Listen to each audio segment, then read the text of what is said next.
Mubarak Kumar.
Shri संत जगद्गुरु तुकोबारायने त्यांच्या चरणावर निळोबारायने साष्टांग प्रणिपात केला, निळोबारायला उठवलं, त्यांच्या मस्तकावर हात ठेवला आणि प्रसाद देऊन निळोबारायला साधुत्व दिलं. जगद्गुरु तुकोबारायने अशा प्रकारचं वर्णन निळोबाराय करतात. निळोबाराय कृपावंती तुमया स्वामी सद्गुरुनाथी हात ठेविला मस्तकी, प्रसाद देऊन केली माझी वाढविली मती, तुमची वर्णावया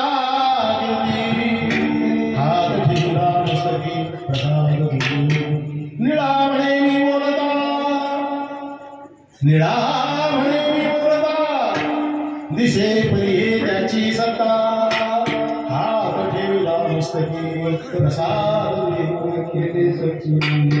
म्हणता मी बोलताना दिसतोय, ही माझी सत्ता नाही.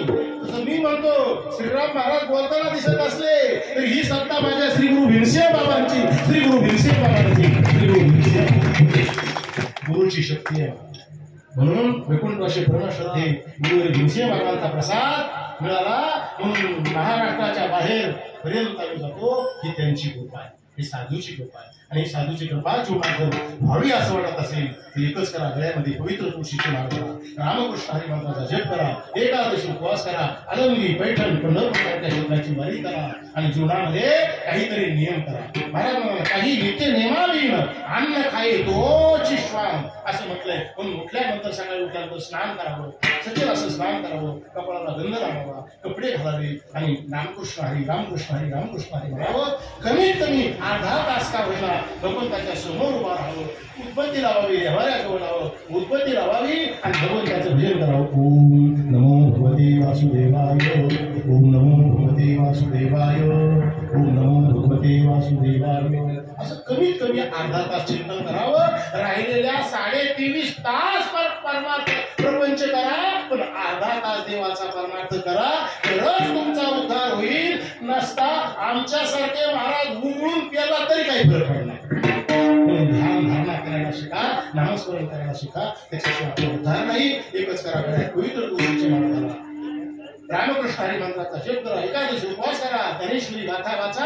कारण जोपर्यंत आपण तुकोबारायचा गाथा वाचत नाही तोपर्यंत आपला माथा दुरुस्त होत नाही. त्यांना केव्हा माथा तुकोबारायची गाथा वाचा, ज्ञानेश्वरी वाचा आणि भगवंताचं नामस्मरण करून जीवन कृतार्थ करून घ्या. एवढाच मुलाचा संदेश देऊन शेवटला या ठिकाणी विराम करविली त्याची केली वाकडी नीट देवदानी किंबहुना तुमचे केले धर्म कीर्तन सिद्धी गेले वेद माझे जी पूर्णे पायी कपून ते पुरते अधिक ते सरते करून घ्यावी तुमते विनमित असे झालेली सेवा अनंत मोठी ब्रह्मांड परम परमात्मा कैवल्याचे चक्रवर्ती संत सम्राट ज्ञानराज बौद्ध श्री तुकाराम आणि आपलं दैवत असणारे भगवान दत्तात्रयांच्या चरणी वैकुंठवासी परमपुत्र प्रातस्मरणी गुरु बाबा दादा महाराज पवार बाबांच्या चरणी वैकुंठवासी परम सध्या माझे श्री गुरु भीमसेन बाबांच्या चरणी समर्पित करतो आणि शिवेला याच ठिकाणी विराम देतो. याच्यामध्ये जे काही योग्य आहे ते परमपूज्य प्रातस्मरणी बाबांचं आहे, चुकीचं आहे ते माझ्या बुद्धीचा दोष आहे, योग्य आहे तेवढंच घ्या आणि चुकीचं आहे ते याच ठिकाणी सोडून सेवा पुनश्च एकदा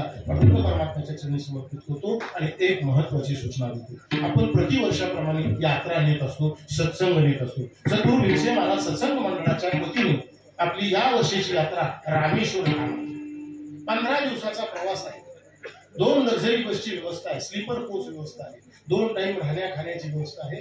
15 दिवसाचा रामेश्वर, म्हैसूर, तिरुपती बालाजी, श्रीशल्यम असे 15 दिवसाचे अगदी पंढरपूर पासून ते परळीपर्यंत अशी आपली प्रयास आहे. 15 दिवसाची सोय आहे. उत्तम प्रकारचा त्याच्याबरोबर वाटाणे हरिपाठ, दररोज ज्ञानेश्वरीचा सत्संग असतो आणि दररोज 2 टाइम जेवणाची व्यवस्था, 2 टाइम चहा आणि राहण्या खाण्याची सुंदर अशी व्यवस्था आपल्या सत्संग मंडळाच्या वतीने आयोजित करत असतो. या वर्षाचा दक्षिण भारतातला रामेश्वर एक धाम पूर्ण यात्रा आहे.